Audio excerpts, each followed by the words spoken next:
Ndugu waandishi wa habari za saizi, karibuni katika mtandao wa Watetezi wa Haki za Binadamu hapa Tanzania kwa ajili ya tamko ambalo linagusia mapendekezo kadhaa kuhusu hali ya demokrasia nchini kuelekea uchaguzi mkuu wa mwaka 2025. Watetezi wa haki za binadamu hapa nchini wana nafasi kubwa sana ya kuishauri jamii, serikali, vyama vya siasa kuhusu mambo mbalimbali yanayohusu ustawi wa jamii, amani, haki za binadamu, demokrasia, utawala wa sheria na maendeleo ya nchi kwa ujumla. Watetezi wa haki za binadamu wamekuwa ni wadau wakubwa hapa nchini katika michakato yote ya uchaguzi kwa mara zote. Mara kadhaa wameshiriki katika kudai maboresho, kutoa elimu ya uraia, elimu ya mpiga kura na pia kushiriki kama waangalizi wa mwenendo ya michakato ya uchaguzi wakati wote. Mtandao wa Watetezi wa Haki za Binadamu ni mjumuiko wa mashirika ya utetezi wa haki za binadamu zaidi ya 300 hapa nchini. Wanachama wa mtandao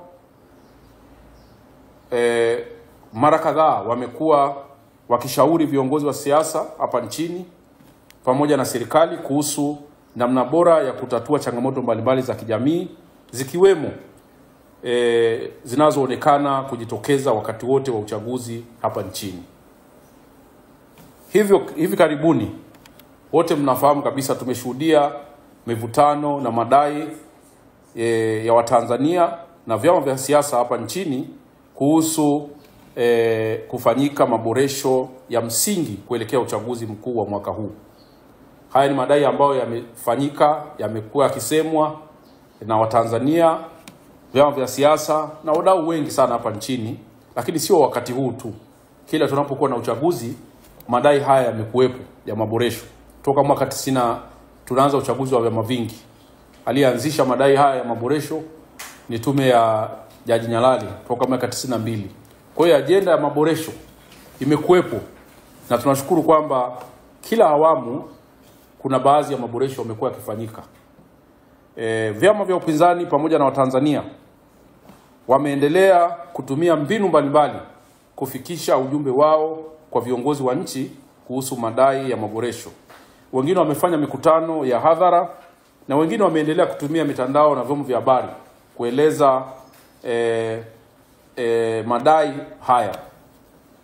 Na sasa kiraia hapa nchini pia walitoa ilani ya uchaguzi ambayo imesisitiza na kushauri serikali pamoja na taasisi zote zinazosimamia uchaguzi kuhakikisha uchaguzi wa mwaka huu unakuwa wa huru na haki.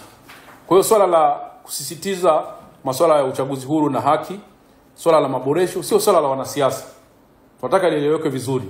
Swala la kuwa na uchaguzi uhuru na haki tusilibinafsishe kwa wanasiasa.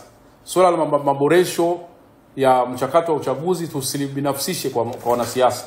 Swala hili ni la Watanzania wote. Na wote wa Tanzania tunapaswa kusimama na kulishauri serikali, kuishauri taifa letu namna gani tunaweza tukaenda kwenye uchaguzi walau na kuhakikisha kwamba sehemu kubwa ya malalamiko haya yanaweza kufanyiwa kazi. Na sisi kama wadau wa haki za binadamu, mtandao wa Watetezi wa Haki za Binadamu, kwanza kabisa tunatambua jitihada kubwa alizofanya Rais Samia za maboresho aliyoyafanya toka ameingia madarakani, hasa mengine ambayo yanagusa masuala ya uchaguzi hapa nchini. Kwa mfano, maboresho haya ni pamoja na wagombea wa udiwani na ubunge kutokupingwa bila kupita bila kupingwa. Manake nini? Mnakumbuka huko nyuma ilikuwa inaweza katokea tu watu wengi wakawa wabunge bila hata kuchaguliwa kwa sababu tu ya utaratibu uliokuwepo. Lakini hili tumekuwa tukidai ya maboresho muda mrefu na limefanywa kazi kwa namna moja au nyingine.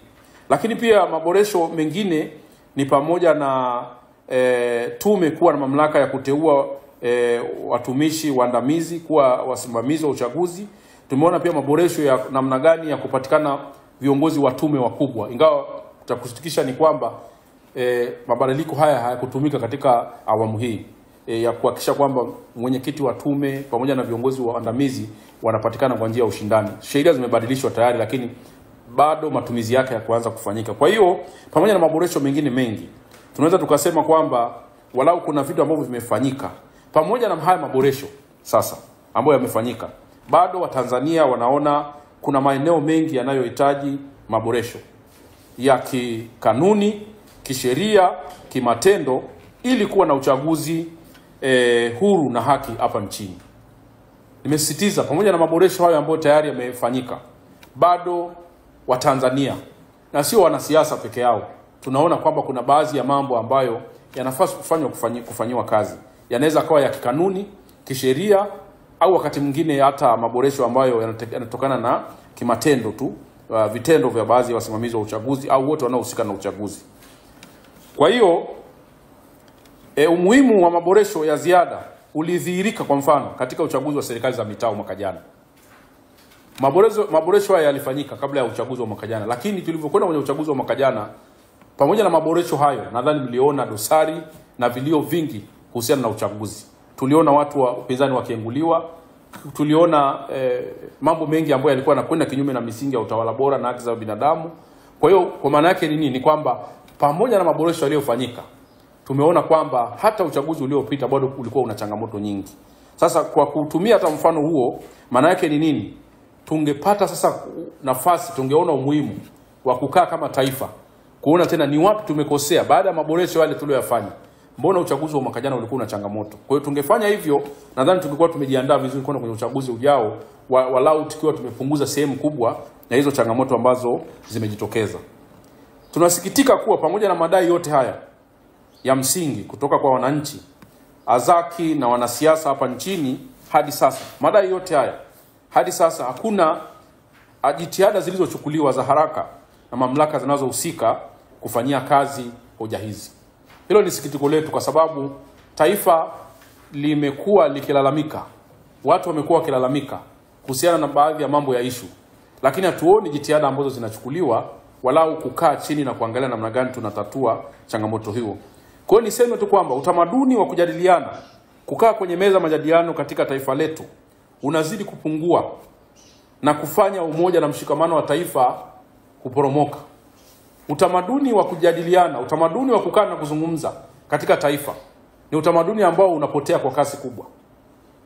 Viongozi, wananchi, wanasiasa, wadau mbalimbali tumepoteza utamaduni wa kuzungumza kama taifa. Pamoja na kwamba tuna mambo mengi ambayo yanatuzunguka, lakini hatuoni watu ambao wanajitokeza walau kuonyesha njia, kwamba njia sahihi ya kutatua matatizo yetu ni kupitia mazungumzo. Kwa hiyo tamko letu hili pia linasikitika kueleza kwamba utamaduni wa kuzungumza katika taifa letu umepotea. Na wale ambao wangepaswa wakati mwingine au na moja au nyingine kuongoza utamaduni huu, na wao pia ni kama wamepotea. Viongozi wetu wa staafu, wazee, washauri na taasisi mbalimbali zote zimenyamaza, badala ya kutoa dira ya mazungumzo katika taifa. Siku zote mazungumzo na majadiliano ndio njia pekee ya kuweza kufikia mwafaka ambao ni wa msingi. Lakini pamoja na kupotea kwa utamaduni huu, tumeona pia falsafa ya R4 za Mheshimiwa Rais Samia ambazo zimelenga maboresho na maridhiano, na zenyewe ni kama vile hazitumiki ipasavyo, kwa sababu ukiangalia falsafa hizi zilitusaidia sana Rais Samia alipoingia madarakani. Tulifanya maridhiano, tulianza kufanya maboresho, lakini pia nchi ilianza kutengenezwa na kurudisha watu kuwa wamoja. Lakini bado kwa kadri tunavyozidi kwenda mbele, hatuoni kama matumizi sahihi ya falsafa hizi ambazo ni za msingi sana kwa taifa zikitumika. Kwa hiyo pia hayo kwetu tunadhani ni jambo ambalo tunaweza tukasema tumeshindwa kufanyia kazi kama taifa, na ni kitu ambacho kama tungeweza kusimamia vizuri falsafa ya 4R, pengine mambo mengi sana katika taifa letu tungeweza kutatua. Kama watetezi wa haki za binadamu, tumeguswa na kuhuzunishwa na kitendo cha kukamatwa na kufunguliwa kesi ya uhaini kwa mwenyekiti wa Chadema Mheshimiwa Tundu Lissu akiwa katika mikutano yake ya hadhara wilayani Mbinga, Songea.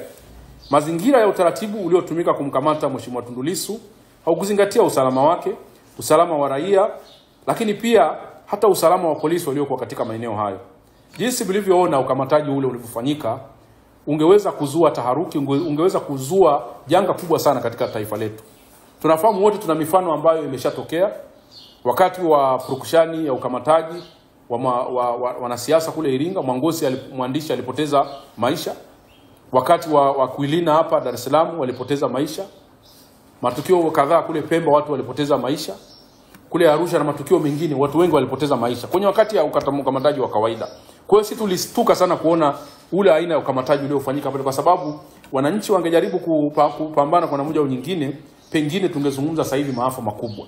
Kwa hiyo ukamataji wa namna ile sisi tunakemea na tunashauri sana vyombo vinavyohusika viache kutumia nguvu ya ziada. Kama wanasiasa au watu wote wanahitajika katika vyombo vya sheria, basi tutumie utaratibu mwingine na kukuwa na ulazima wa kwenda kuchukua kiongozi kwenye mkutano wa hadhara, kwa sababu kwa kufanya hivyo kwanza unatia hofu kwa wananchi wasiende kwenye mikutano ya hadhara. Unatia hofu kwa wananchi waone kwamba hakuna haja ya kushiriki michakato ya uchaguzi na mambo kama hayo. Kwa hiyo ni jambo ambalo linaweza likaendelea kutia doa na fezea katika taifa letu, kitu ambacho tunapaswa wote kwa pamoja kuona kwamba sio swala la kuendelea. Hata hivyo maeneo au maneno yanayotuhumiwa kuyatamka Mheshimiwa Lissu kama wote mlivyoyaona, na kosa lililopewa tunadhani aziendani. Maneno yalikuwa yanatamka pengine angeishia kuwa ni makosa ya kawaida. Kosa la uhaini hapa Tanzania ni kosa kubwa sana ambalo adhabu yake ni kifo au kifungo cha maisha. Kwa maana hiyo ni kwamba kwenda kumweka mwanasiasa mkubwa ule na kiongozi wa chama kipindi hichi tunapokwenda kwenye uchaguzi ndani kwa muda wote huu, maana yake ni kwenda kutia dosari uchaguzi wetu unaokwenda. Kwa hiyo tunashauri pia katika eneo hili kuangalia namna gani swala hili linaweza likafanywa kazi.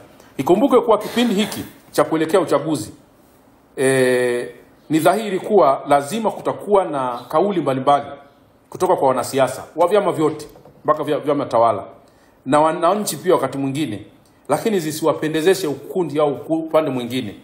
Ni jambo la kawaida wakati wa siasa watu kuzungumza majukwani maneno mengine makali. Kwa hiyo wakati huu wa siasa tunapaswa kuwa na uvumilivu wa hali ya juu. Wakati huu tunaoelekea kwenye uchaguzi tunapaswa kuvumilia baadhi ya kauli za wanasiasa, kwa sababu ndio muda wao wa kuzungumza. Swala la kuzungumza na mazungumzo, swala la kujieleza ni chakula ya uchaguzi, ndio sehemu yake.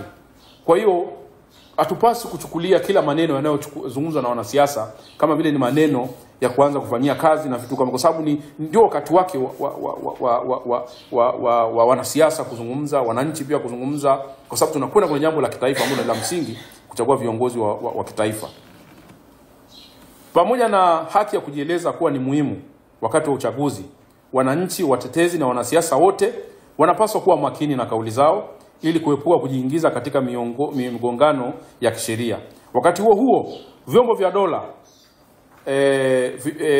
hasa vinavyosimamia uchaguzi pamoja na viongozi wanapaswa kuwa makini na kuepuka kutumia vyombo hivi vya dola vibaya dhidi ya wanasiasa au makundi mengine yoyote ya kijamii hapa nchini. Tunasisitiza kwamba si muda mwafaka, si jambo la msingi kwa kipindi hichi kuanza kutumia vyombo vya dola dhidi ya makundi kadhaa ya kijamii, kwa hiyo vyombo vya siasa.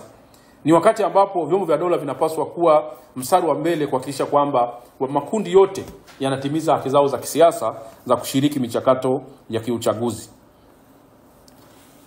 Lakini sisi kama watetezi wa haki za binadamu tuna wajibu ya kulinda haki, amani na utulivu wa nchi. Hili ni jukumu letu, na kushauri makundi yote ya kijamii na serikali kuepuka kwa namna yote ile mazingira ya kukandamiza demokrasia, kuvunja haki, kupoteza amani pamoja na kuvunja sheria za nchi. Ndio jukumu letu. Tunashauri makundi yote, haijalishi ni chama cha siasa, haijalishi ni mwananchi, haijalishi ni viongozi wa serikali, wote kwa pamoja, kwa sababu wote kwa pamoja tuna jukumu ya kulinda utulivu na amani. Sasa wale wenye majukumu ya kusimamia haki wanapaswa kuhakikisha haki zinakuwepo, demokrasia inatendeka.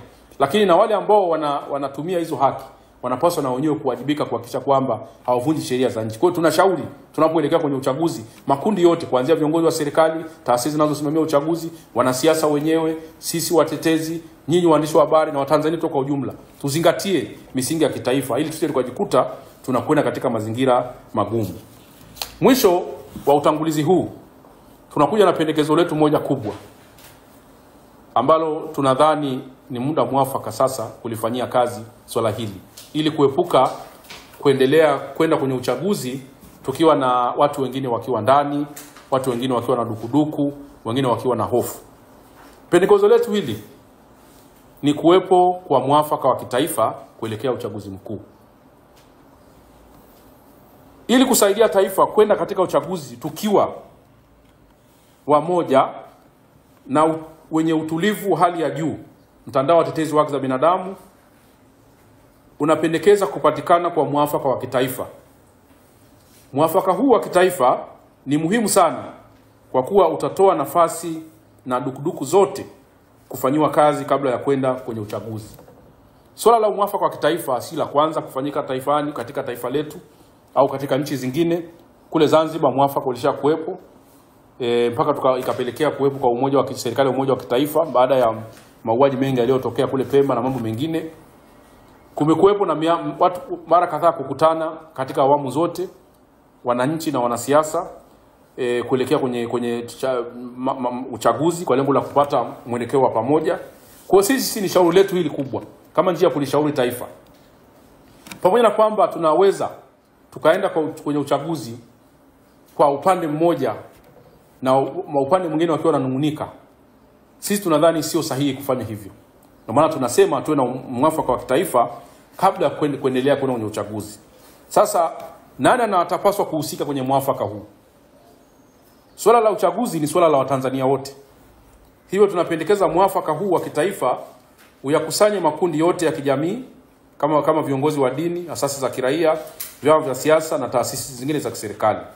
Tunapendekeza mchakato huu wa kutafuta mwafaka wa kitaifa usimamiwe na wazee wenye uzalendo na hekima hapa nchini na wasiokuwa na maslahi yoyote ya uchaguzi. Manake mwafaka tunapaswa kusimamiwa na watu ambao wanaweza wakahakikisha kwamba tunatoka tukiwa wamoja na maslahi ya pande zote zinazovutana yakazingatiwa. Na tunashauri wadau wote washiriki mchakato huu wakiwa na roho inayoamini katika dhana ya maridhiano, na wote kuwa tayari kuachia kidogo ili kupata kidogo, win-win situation. Tunatoa tahadhari mapema endapo tutafanikiwa na swala la mwafaka. Mara zote mwafaka hauwezi kufanikiwa kama watu watakwenda wakiwa wanaamini kile wanachokiamini. Mwafaka manake ni kwenda na kukubali kuacha kidogo na kukubali kupata kidogo kwa maslahi ya taifa. Kwa hiyo makundi yote, sio muda wa kuvimbiana, sio muda wa kusimamia kile ambacho unaamini. Kama tunataka kwenda kwa pamoja katika uchaguzi, tunashauri makundi yote katika taifa letu, manake vyama vya siasa, viongozi wa serikali, taasisi zinazosimamia uchaguzi na Watanzania wote kwa ujumla, tuwe na nia ya kwenda kutafuta mwafaka, tukiamini kwamba kuna mambo ambayo tunaweza tukayapoteza kwenye mwafaka na tuna mambo ambayo tunaweza tukayapata kwenye mwafaka. Kwa muda mrefu sana Watanzania tumekuwa tukizani swala la maboresho na swala la uchaguzi ni swala la wanasiasa pekee. Sababu mojawapo pia zinazochangia mambo mengi kukwama hapa nchini ni kama vile mchakato wa katiba, ni swala la kuachia na kuwahusisha wanasiasa pekee katika mambo haya. Tumeona jinsi ambavyo tunapotea. Mchakato wa katiba sehemu kubwa tunaweza tukasema sisi wa Tanzania tulikuwa tunafuatilia, ulipotezwa na wanasiasa.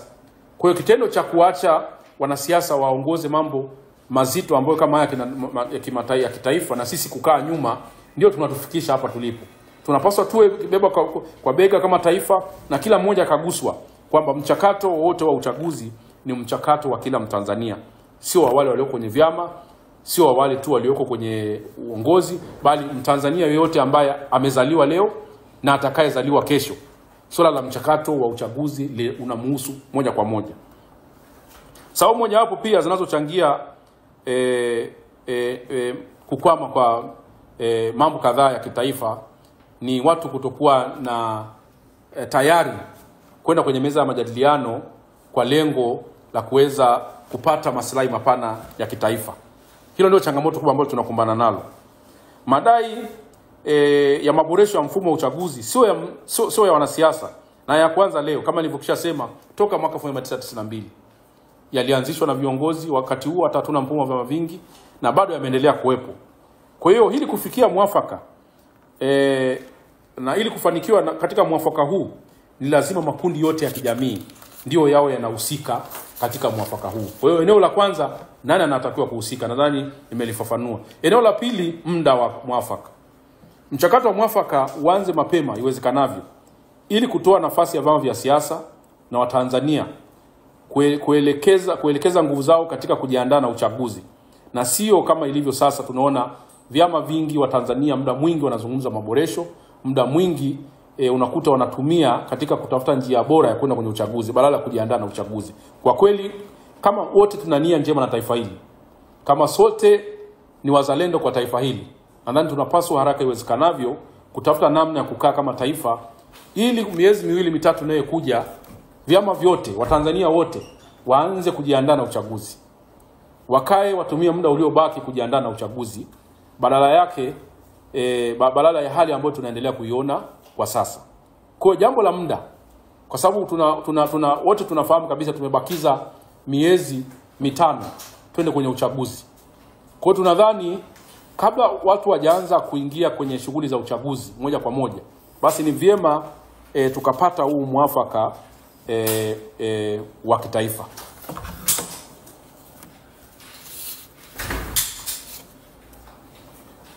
Hoja ya pili, swala la tatu, baada ya kujua wahusika, muda, ni hoja gani zinapaswa kuwa mezani kwenye mwafaka huu? Pamoja na kwamba washirika wa mwafaka watakuja na hoja zao zingine, lakini tunapendekeza misingi tunapendekeza misingi ya mwafaka uwe ni kwenye mambo ambayo yamekuwa yakijitokeza katika chaguzi zetu na kuathiri mchakato wa uchaguzi kwa chaguzi zilizopita.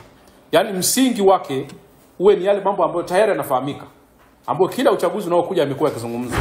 Pamoja na kwamba washirika wa mwafaka wanaweza kuja na mambo mengine, lakini tutataja mambo kadhaa ambayo tunadhani haya yakizingatiwa katika mwafaka huo tuna uhakika wa kwenda kwenye uchaguzi ambao utakuwa na mazingira yote ambayo ni ya uhuru na haki.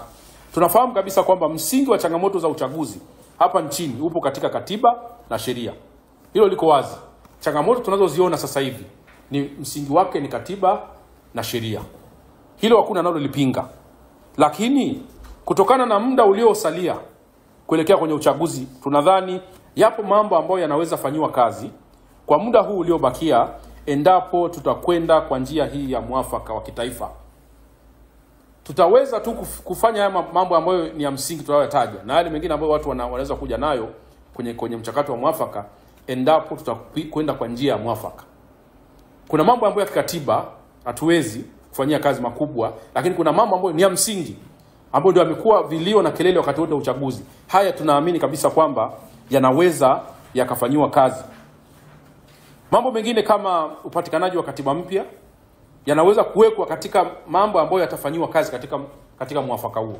Jambo ambalo litafanywa kazi na mwafaka pia ni kuainisha mambo ambayo mara baada ya uchaguzi yatafanywa kazi kama taifa, ambapo mojawapo ni ile swala la katiba mpya. Kwa hiyo tunachosema ni nini? Ni kwamba maboresho na mambo ambayo yanaweza fanywa kazi yanaweza kuwa mengine ni ya kisheria, mengine ni ya kikanuni, na mengine ni ya kimtazamo na kiutendaji. Tunatambua kabisa kuwa changamoto nyingi pia za kichaguzi zinachangiwa na aina ya usimamizi, matendo na mitizamo ya viongozi wakati wa uchaguzi, ambazo hizi sio za kisheria wala za kikanuni ambazo tunaweza tukazifanyia kazi. Changamoto hizi hazihitaji mabadiliko yote ya kanuni wala sheria, bali msukumo wa pamoja kama taifa na kuondokana na mambo haya. Mfano, matendo ya wasimamizi kukimbia wakati wa fomu. Unahitaji sheria gani kubadilisha ili wale wasimamizi wasikimbie wasifunge ofisi wakati vyama vya upinzani vinarudisha fomu? Hilo eneo la kwanza. Kwa mfano kusumbua mawakala. Tumeona kabisa wakati wa uchaguzi mawakala imekuwa ni kilio. Akwilina alikupoteza maisha hapa, vyama vya upinzani vikaenda kumfuata mkurugenzi ili aruhusu mawakala kusimamia vyama. Sasa hata hilo tunahitaji maboresho ya sheria. Pamoja na kwamba tunajua msingi wake kwenye sheria, lakini haya mambo yanaweza kuzungumzika na kuwa ni marufuku ambazo zinaweza zikawekwa kwenye mwafaka. Kwa mfano kuengua wagombea. Matumizi ya vyombo vya dola kama tulivyoona yale ya juzi Songea. Kusumbua vyama vya upinzani na mambo yanayoweza pamoja na mambo mengine ni mambo ambayo yanaweza kupata mwafaka kwenye mchakato huu wa mwafaka ambao tunaupendekeza. Kwa hiyo tumeainisha mambo 10 ya awali ambapo tutakwenda kwenye mwafaka. Mambo 10 ya awali ambayo kama tutakwenda kwenye huo mwafaka yanaweza kaongezeka au yakapungua, lakini tunadhani la kwanza, wasimamizi wa uchaguzi wasiwe watumishi wa serikali pekee. Swala hili limekuwa likilalamikiwa na juzi mliona hata matangazo yalivyokuwa yanatoka, ni kama vile wanaweka specific kwamba wanaopaswa kushiriki kwenye mchakato wa kusimamia uchaguzi wawe ni watu wa serikali, watumishi wa serikali pekee. Sasa swala hilo sisi tunaona kama kwanza linaleta ubaguzi katika taifa letu, kwa sababu Watanzania wote wana haki ya kushiriki kwenye shughuli za kitaifa. Lakini sehemu kubwa ya watumishi au viongozi wa serikali wanaweza kuwa na maslahi, na ndio maana tunasema mchakato wa kupata wale wanaokwenda wasimamizi wengi, wasaidizi kusimamia michakato ya kiuchaguzi uwe ni wazi na utangazwe, Watanzania wote wenye sifa waombe. Hilo limekuwa likilalamikiwa. Hili tukienda nalo tukaliweka sawa, linaweza likapunguza yale malalamiko na madai. Lakini jambo la pili, tabia ya maafisa wa uchaguzi kufunga ofisi, hasa wagombea wa uchaguzi wanaporudisha fomu wakati wa uchaguzi. Hili ni tabia ambayo imejitoa. Na sio hii tabia ya wasimamizi kufanya mikakati na mbinu za kutaka wagombea hasa wa upinzani washindwe kutimiza masharti, ni swala ambalo limekuwa likilalamikiwa na sisi wenyewe kama wadau tumekuwa tukiona. Kwa hiyo tunadhani hili nalo kweli tunahitaji sheria kwenda kukaa na inahitaji mwafaka na makubaliano. Kwenye mwafaka huo, kama tutasaini mwafaka, mojawapo ya katazo liwe ni kwamba hakuna msimamizi yoyote atakayesumbua, atakayepotea, atakayeweka mazingira ya mgombea wa chama chochote kile kushindwa kutimiza wajibu wake wa kurudisha fomu, kuchukua fomu na kurudisha fomu. Hilo tunaweza tukazungumza kama taifa, tunaweza tukaweka kama makatazo ambayo hayatapaswa kutokea kwenye uchaguzi unaokuja. Sasa hata haya tunashindwa kukaa kama taifa na kukubaliana. Wagombea wa vyama, swala la tatu, wagombea kutoka vyama vya upinzani kuenguliwa. Hili limekuwa ni kilio mwaka jana tumeona ndio kilikuwa kikubwa. 2019 2024 imekuwa kilio, wote mnafahamu. Hakuna ile swala ambalo alijifichi. Kwenda kwenye uchaguzi na upande mmoja si jambo jema katika nchi ya kidemokrasia. Hili tungeweza pia kukaa kama taifa katika mwafaka huo, tukakubaliana kwamba hakuna mtu yoyote ataenguliwa, hakuna mgombea yoyote atakayeenguliwa kwa sababu zile ambazo sio za kisheria. Sababu kubwa za kisheria za kumwengua mtu ni awe ana chama, awe si raia, awe hajatimiza umri. Hayo ndio mambo makubwa matatu. Haya mengine kwamba amekosea jina, amekosea sio nembo ya chama chake, itolewe nafasi ya kurekebisha. Hata kama atapewa siku 1, 2, 3 arudishwe, utolewe muda mzuri wa watu kuchukua fomu, alafu itolewe kwa mfano siku 3 za ziada za kufanya marekebisho. Tuwe na nia ya kutoa nafasi ya Watanzania kushiriki kwenye uchaguzi. Tusiende kwenye uchaguzi tukiwa tunaandaa mazingira ya Watanzania wengine kuwekwa nje ya uchaguzi. Hilo ni jambo ambalo linawezekana. Na ndio maana tunasema nchi hii kinachokosekana ni nafasi ya mazungumzo, majadiliano. Kama taifa tumeua utamaduni wa kuzungumza. Mambo kama haya yanazungumzika na tunaweza tukaainisha kwenye huo mwafaka, na wote wanaoshiriki kwenye mwafaka wakasaini, na ikawa ni makubaliano kwamba hakuna kitu kama hichi kitakachotokea, na wale wanaosimamia uchaguzi wakapewa maagizo mapema kabla ya uchaguzi kwamba haya mambo yasijitokeze. Hayo yanawezekana. Hatuhitaji kwenda kubafumua katiba kukomesha swala kama hili. Tunahitaji kubadilisha matendo, mitazamo ya watu wanaohusika na uchaguzi ili wahakikishe kwamba swala hili halijitokei.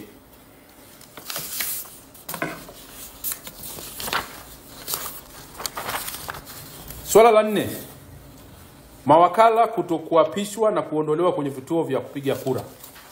Wote mnafahamu kabisa kwamba hili pia nalo limekuwa ni changamoto. Mawakala wa upinzani wanasumbuliwa, hata namna wanavyofanya viapo, mazingira ya kuapishwa wameweka viapo kwamba kwa mfano kulazimisha kwamba waapishwe na hakimu wakati mawakili wako nchi nzima, wale ni maafisa viapo. Kutaka kwa mfano kuna wilaya nyingine wakala hawezi kutoka kwenda makao makuu, ni gharama na vitu kama hivyo. Mazingira ya kuwaapisha na namna wanavyotendewa mawakala mara zote zimerudisha nyuma ushiriki wa vyama vya upinzani katika mchakato wa uchaguzi. Na ndio hivi vilio vimekuwa vilio vyao. Na vilio hivi haviwezi kuwa vya upinzani, ni vilio vya Watanzania. Kwa lazima tuchukulie hili pia kama ni tatizo ambalo tunaweza tukalifanyia kazi. Sisi tunadhani tunapaswa kubadili mienendo, tabia na mitizamo ya viongozi na wanaosimamia uchaguzi, ili kuhakikisha kwamba mawakala wa uchaguzi wa vyama vya upinzani hawasumbuliwi, na hili liwe ni mojawapo ya katazo ambalo litaingia kwenye mwafaka. Tukifanya hivi, tutakwenda kwenye uchaguzi na haya maboresho yatakuwa yamefanyika bila kuingia gharama yoyote kubwa ya kitaifa. Jambo la 5, makosa ya kiuchaguzi kutambulika kama makosa ya jinai. Mara kadhaa wakati wa uchaguzi tumeona mambo mengine ambayo ni ya kawaida ya kiuchaguzi yakigeuzwa na kuwa ni makosa ya jinai. Juzi umeona maamuzi ya mahakama kuhusu wale watu wa Chadema, nadhani wilaya ya Geita kule, waliokuwa wamebambikiwa kesi wakati wa uchaguzi na baadaye mahakama kwenda kuwaachia. Kwa hiyo kuna matumizi ya namna hiyo mabaya ya sheria. Makosa ya kawaida ambayo yalikuwa ni ya kiuchaguzi ya kuweza kuitwa na kuzungumza yanageuzwa yanakuwa ni makosa ya jinai. Haya pia yanatia hofu kwa Watanzania. Na ndio maana wakati mwingine tunalalamika kwamba wapiga kura wajitokezi kwenye kura bila kujua kwamba hizi sababu tunazozitaja 10 ndio zinachangia pia muamko wa Tanzania kwenda kupiga kura uwe ni mdogo. Tunaandikisha watu maelfu, lakini wakati wa kupiga kura wanakwenda robo ya walioandikishwa. Sababu zinazochangia ni pamoja na hizi sababu 10 ambazo tunazitaja. Kwa sababu hofu zinajengwa wakati wa uchaguzi. Hofu zinajengwa kiasi kwamba Watanzania wanaona hakuna haja. Kwa mfano mazingira tuliyoyaona juzi Songea. Ni nani kweli anaweza kwenda kwenye mazingira kama yale? Kwa sababu mazingira kama yale tungeweza kupoteza maisha pale. Ndio maana tunasema kwamba matumizi mabaya ya sheria za nchi wakati wa uchaguzi ni jambo ambalo pia linapaswa kufanywa kazi katika mwafaka huu. Jambo lingine ni vyombo vya habari na waangalizi wa uchaguzi kuzuiliwa kutoa taarifa zinazohusiana na mapungufu ya uchaguzi wakati wa uchaguzi. Ndugu waandishi wa habari, tunafahamu kabisa kwamba wadau wakubwa wakati wa uchaguzi ni nyinyi waandishi wa habari na sisi asasi za kiraia. Tumekuwa waangalizi, tumekuwa tukishauri, lakini kanuni zilizoko sasa hivi zinakataza hasa wale ambao wameenda kuomba vibali. Kwa mfano asasi za kiraia, ukiomba kibali, kanuni za sasa hivi zinakukataza usitoe hata kuongea na media hivi kwa wale ambao wameomba vibali. Na ndio maana wengine hatuendi kuomba vibali. Ukiomba vibali maana yake utakiwi kutoa maoni yako mpaka uchaguzi uishe. Hata ukiona kuna jambo baya linatendeka pale, utakiwi kutoa maoni yako, utakiwi kuongea, hata kupost kwenye social media, hautakiwi.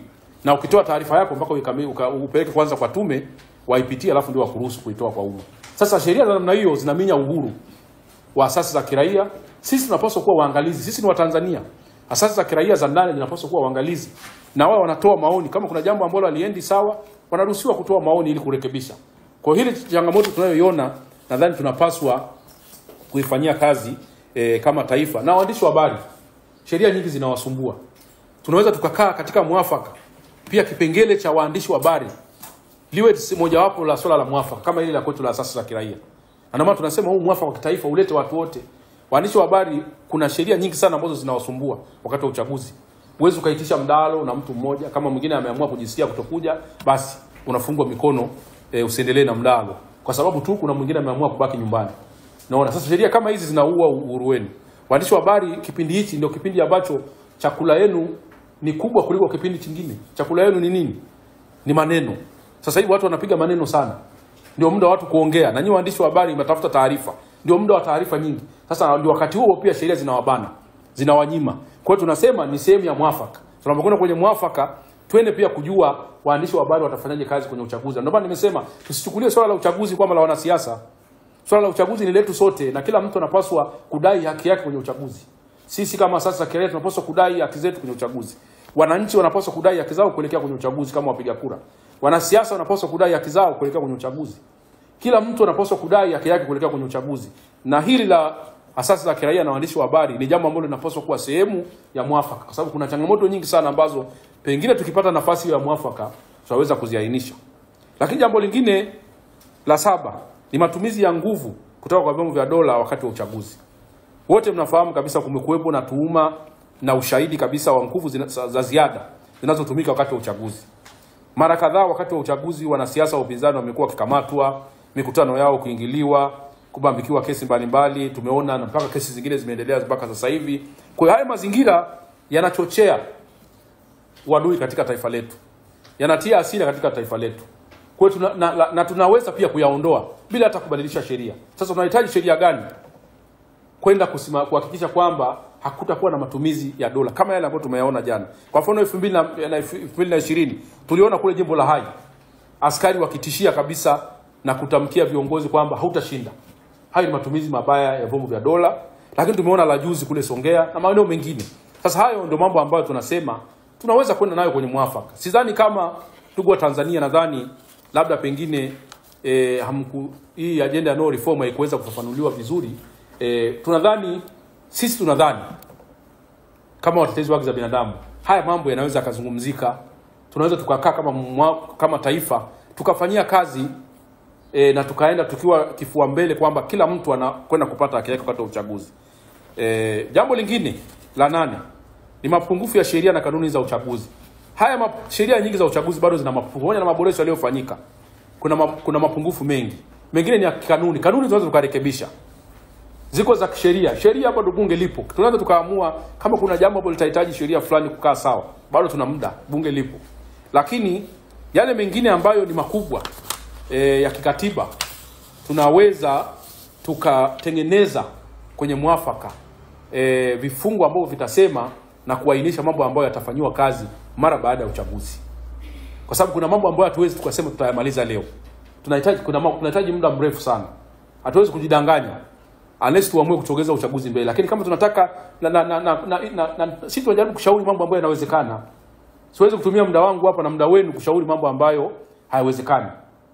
Tunashauri vitu ambavyo vinawezekana.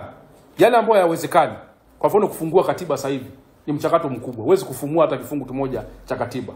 Lakini sheria inawezekana, kanuni tunaweza, lakini sehemu kubwa yao unayosema uhitaji wala kubadilisha kanuni wala sheria. Unahitaji kubadilisha matendo na mitizamo na nidhamu ya wanaosimamia uchaguzi. Hilo kikubwa tukilisimamia 70%, tutakuwa tumefanyia kazi yale malalamiko ambayo wengine wanafanyia kazi. Lakini swala lingine la 9, uwazi na mchakato wa kuandikisha wapiga kura na manunuzi ya vifaa vya uchaguzi. Maeneo mengine ambayo yamekuwa kilalamikiwa ni kwa sababu uchaguzi ushaanza sasa hivi. Watu tunaandikisha wapiga kura. Kuna vifaa vile vya uchaguzi. Kuna mambo mengine yote yanayohusiana na uchaguzi. Hivyo vyote navyo vinatapaswa kuwa shirikishi. Ukienda kununua vifaa, maboksi ya uchaguzi, ukiandikisha madaftari la wapiga kura liwe wazi, kila mtu aone tuna kila wilaya ina wapiga kura wangapi, kila kata ina wapiga kura wangapi. Huo wazi ukiwekwa utakuwa umepunguza manunguniko fulani kuelekea kwenye uchaguzi. Lakini swala la mwisho ambalo tunadhani inapaswa kuwa sehemu ya maboresho katika mwafaka tunaopendekeza ni swala la usalama wa kura na utoaji wa matokeo. Eneo hili pia lina changamoto nyingi. Nadhani wanasiasa na wadau wengine kama tutakwenda kwenye mwafaka wanaweza kuainisha mambo mengi ambayo yanahusiana na swala la kura. Kwa mfano tumeona wakati mwingine video yanayoonyesha kura zingine zikiingizwa, kura feki. Tumeona watu wakizungumza matokeo yakicheleweshwa kutoka vituo kwenda vituo vingine, kubandikwa kwa matokeo. Vyama vya upinzani wakati mwingine mawakala hawapewi matokeo, nakala za matokeo na vitu kama hivyo. Kwa hiyo vitu hivi 10 ninavyovitaja ni vitu ambavyo ukiangalia na waandishi wa habari nyinyi mtachekecha, vinaweza vikafanywa kazi bila hata kufanya maboresho mabadiliko ya kisheria makubwa. Yanaweza kufanywa kazi, na kama ya mambo yatafanywa kazi kwa kupitia mchakato wa kwa sababu bila kwenda kwenye mwafaka, hata ukibadilisha haya mambo bado tunaenda tukarudi kule, kwa sababu sehemu kubwa kama nilivyosema ni matendo. Hata ukitunga leo sheria nzuri, ukabadilisha sheria zote, ukabadilisha na katiba, alafu unakutana na ule msimamizi wa kituo anayefunga ofisi ili mtu asirudishe fomu. Sasa huyo utasema ni tatizo la kisheria au ni tatizo la mtu binafsi? Kwa sababu unaweza kuwa na sheria nzuri. Tumekuwa na uchaguzi huu wa Tanzania kwa sheria hizi 2015 tumeweza kupata wabunge wa upinzani zaidi ya 100 kwa sheria hizi. Maana yake ni nini? Kwamba kinacho determine sehemu kubwa ni matendo na nidhamu na ya wanaosimamia uchaguzi. Kwa sababu 2015 wote ni mashahidi. Tumetumia sheria hizi kufanya uchaguzi. Lakini ndio uchaguzi ambao wapinzani waliingia wengi bungeni. Ndio uchaguzi ambao kwa namna moja au nyingine ndio tukasema ulikuwa una chembe za uhuru na haki na ile sura ya utaifa ya mfumo wa vyama vingi. Sasa kama tuliweza kuwa na uchaguzi wa 2015 katika sura hiyo, kwa nini tunashindwa kuwa na uchaguzi huu katika sura ambayo tulikuwa nayo 2020? Tunaachana na hizi zingine ambazo zilikuwa zina changamoto. Lakini uchaguzi wa 2015 pamoja kwamba ilikuwa na changamoto zake zingine, ni uchaguzi wa mfano ambao tunaweza tukauzungumzia. Pengine labda tunaweza tukaenda kwenye uchaguzi huu tukaufanya kama tulivyofanya uchaguzi wa 2015. Na ndio maana tunasema sasa haya mambo 10 yanaweza kufanyiwa kazi. Sasa hitimisho, tunashauri sana wadau wote wa uchaguzi, viongozi wa kisiasa, wananchi, viongozi wa dini, wagombea, waandishi wa habari na wasimamizi uchaguzi kuona umuhimu wa kutafuta mwafaka wa kitaifa kwa lengo la kuandaa mazingira tulivu, huru na yenye haki kuelekea uchaguzi mkuu 2025. Faida za mwafaka ni nyingi.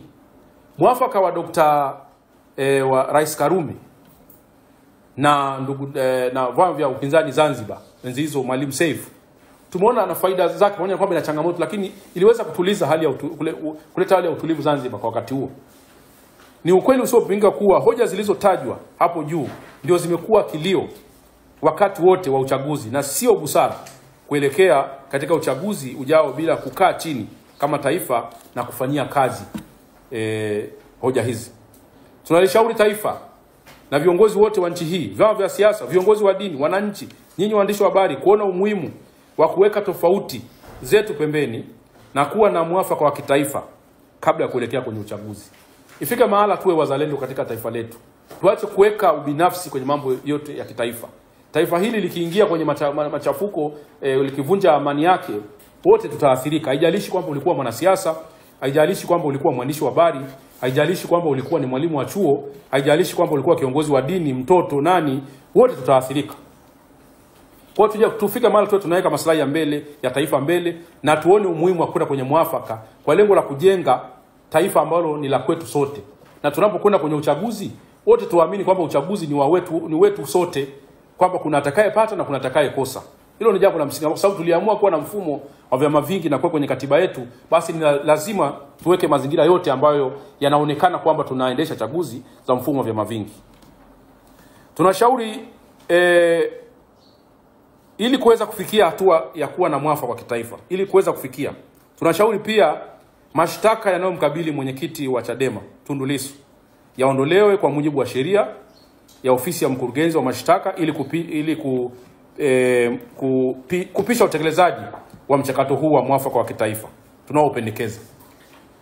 Sehemu ya mchakato huu iwe ni kubadilisha, kwa sababu kisheria inawezekana ofisi ya DPP na uwezo aidha wa kuondoa au kwa kubadilisha kabisa. Mashtaka haya ni makubwa na yanakwenda kuweka dosari kubwa katika uchaguzi wa mwaka huu endapo Tundu Lissu ataendelea kushikiliwa kwa makosa haya ya uhaini kwa muda mrefu. Sisi tunadhani bado Lissu na anaweza akaachiwa huru kwa kubadilisha hiyo hati ya mashtaka, kwa sababu kisheria tunadhani hoja ambazo alikuwa anazizungumza zinaweza zikabakia kuwa ni mashtaka mengine ya kawaida. Kwa hiyo kama wanaweza kubadilisha hati au kuondoa kabisa mashtaka yake yote au kuondoa shtaka la uhaini ili aweze kupata dhamana na kuendelea na shughuli zingine za kisiasa, ambao ndio muda mwafaka. Huu ni mwaka wa uchaguzi, kwa hiyo wanasiasa kama wale wanapaswa kuwepo, na ule ni kiongozi wa chama anapaswa kuwepo kuwasimamia shughuli zote za uchaguzi. Kwa hiyo tunashauri kabisa na tunapendekeza aidha mashtaka yote yaondolewe au hata mashtaka ibadilishwe na kuondoa kosa la uhaini ili aweze kupata dhamana. Jambo lingine tunaloshauri wanasiasa wote nchini wakati huu wa kuelekea uchaguzi wajitahidi sana kuchuja aina za matamshi wanayotoa, wakati mwingine bila kujua madhara yake, kwa nia nzuri lakini kupelekea kujiweka katika mazingira mabovu, magumu. Wawe makini. Unajua unapokuwa kwenye majukwaa ni vizuri ukazungumza, lakini angalia matamshi unayoyatoa. Unaweza ukawa unazungumza jambo kwa nia nzuri lakini kakuletea machangamoto zingine za kisheria. Kwa hiyo wanasiasa wote wa vyama vyote, kuanzia chama tawala mpaka vyama upinzani, kwa sababu tumeona vyama vyote wakati mwingine kuna muda wanateleza midomo. Vyama vyote, kuna wengine wanatishia kuteka watu, kupoteza, kuna wengine wanatishia hivi na hivi.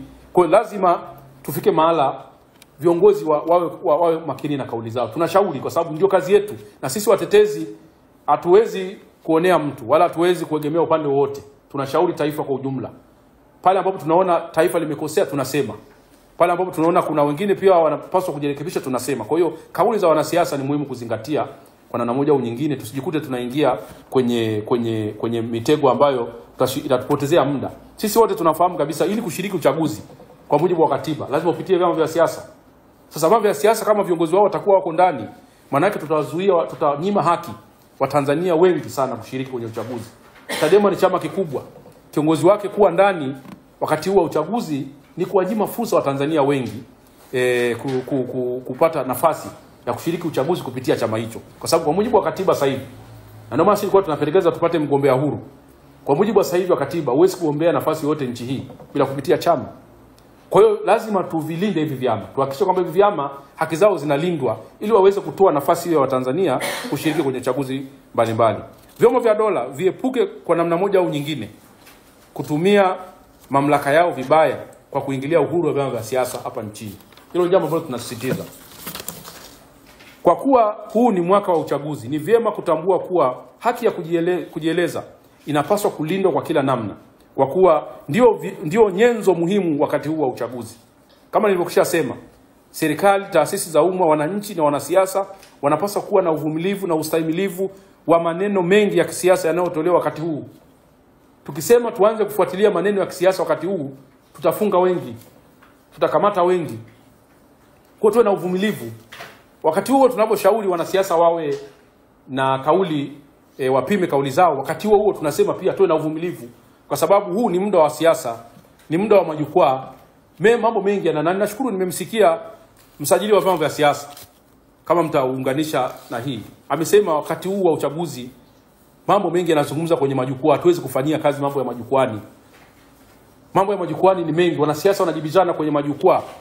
Si nimesikia hata kuna mwingine alisema kwa nani anaweza wameleta impox na nini. Sasa haya mambo ya majukwani nadhani tunapaswa kama Watanzania kutoyafuatilia sana na kuyafanyia kazi wakati huu wa uchaguzi, kwa sababu ndio chakula cha wakati huu. Kuzungumza na maneno ndio chakula cha wakati huu. Kwa hiyo tusiminye sana hii haki ya kujieleza wakati huu kuelekea kwenye uchaguzi. Pia bado tunaamini kabisa maboresho ya msingi yanaweza kufanyika kwa kipindi hichi kilichobakia, lakini inahitaji utashi wa kila kundi kuhakikisha hili linawezekana. Maboresho mengine makubwa kama upatikanaji wa katiba yanaweza kuwa sehemu ya makubaliano ya mwafaka yafanyike baada ya kumaliza uchaguzi, lakini kila kitu kiwe kimewekwa katika mwafaka tunaopendekeza. Tujenge pia utamaduni kama taifa wa kukubali majadiliano na maridhiano wakati wote kama taifa. Makundi yote yanayovutana katika jamii kuelekea uchaguzi hayana budi kutumia busara na hekima kukubali kujihusisha na kutoa nafasi ya kuwa na meza ya majadiliano. Tusiende kwenye majadiliano tukiwa na majawabu ya 100%, bali tuwe tayari kupoteza na kupata. Tunawasiwa sana wazee wetu na viongozi wastaafu nchi hii wavunje ukimya, watumie busara na hekima zao na uzoefu waliopata kwa kuliongoza nchi hii, kulishauri taifa, kukubali kuenenda katika mazingira ambayo kila Mtanzania ataona kuwa anatendewa haki katika taifa lake. Wana nafasi kubwa sana wazee hawa. Tunawashauri wakati huu wanaweza wakajitokeza wakawa sehemu ya kutafuta mwafaka huu kuelekea kwenye uchaguzi. Jambo la msingi lingine, tuache kudhani na kuchukulia, hili ni kwa Watanzania wote, swala la uchaguzi kama ni jambo la wanasiasa pekee. Swala la uchaguzi linamgusa kila Mtanzania aliye hai leo na atakayezaliwa kesho. Sote tunapaswa kuguswa pale tunapoona kuna mazingira yanayopelekea kuvunja haki za kiuchaguzi, kuvunja amani na utulivu hapa nchini. Kila mtu atumie nafasi yake kuhakikisha tunatanguliza maslahi ya taifa katika uchaguzi, ikiwa ni pamoja na kuhakikisha uchaguzi unakuwa wa huru na haki. Mwisho, falsafa za 4R za Rais Samia ni wakati wake kuanza kutumika. Na tunamshauri Mheshimiwa Rais Samia aone umuhimu wa kulifanya hili lifanikiwe. Tunaamini hata yeye mwenyewe anaamini kabisa kwamba njia pekee ya kutatua changamoto za kijamii ni majadiliano. Na tunadhani kabisa hata yeye mwenyewe hapendi kwenda kwenye uchaguzi kukiwa na manunguniko na mivutano ya hapa na pale. Kwa hiyo ushauri wetu wa mwisho kabisa, tunamtegemea yeye akisikia mapendekezo haya yetu pamoja na wadau wengine wanaohusika, waone umuhimu wa kufanyia kazi haya tunayoyapendekeza kama watetezi wa haki za binadamu hapa Tanzania, ambao tumekuwa ni wadau wakubwa katika taifa, kushauri, kukosoa, kuelekeza na kushirikiana katika kuboresha mambo kadhaa katika taifa letu. Asanteni.